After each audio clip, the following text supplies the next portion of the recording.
بسم اللہ الرحمن الرحیم۔ آج ہمارا تیسرا لیکچر ہے، لباس کا بیان ہے۔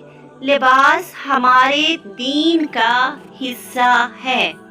الحمدللہ ثم الحمدللہ۔ لباس کا اولین مقصد انسانی جسم کے قابل شرم حصوں کو ڈھانپنا ہے۔ لباس کا دوسرا مقصد انسان کو زینت عطا کرنا ہے، یعنی خوبصورت نظر آتا ہے انسان لباس کے اندر، لیکن کون سے لباس کے اندر؟ حیا کے لباس کے اندر۔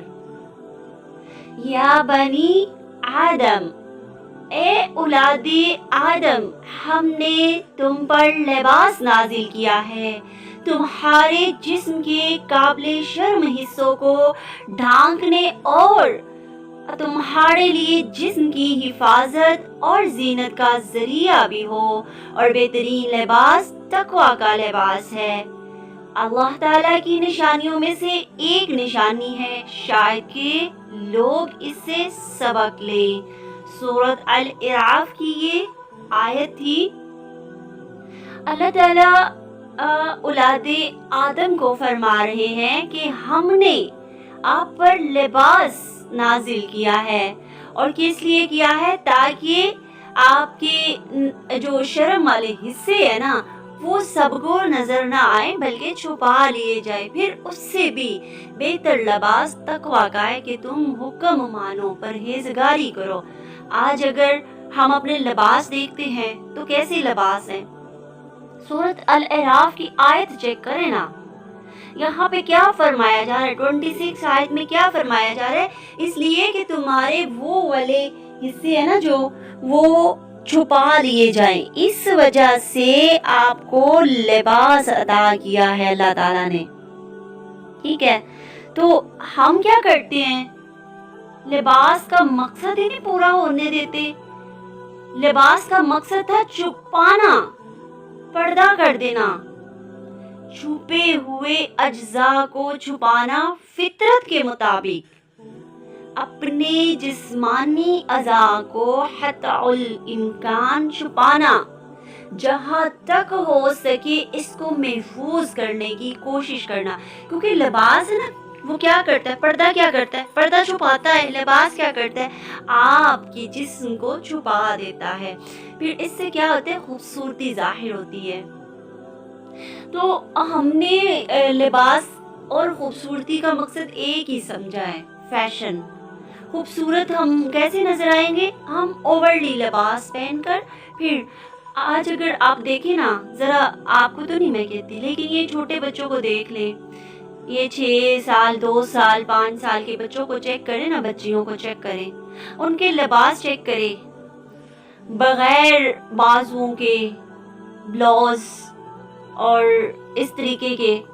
کیا آپ میں سے کسی نے، آپ کے پیچھے والدین میں سے کسی نے، نسلوں میں سے کسی نے ایسا لباس پہنا تھا جو ابھی پہنایا جا رہا ہے؟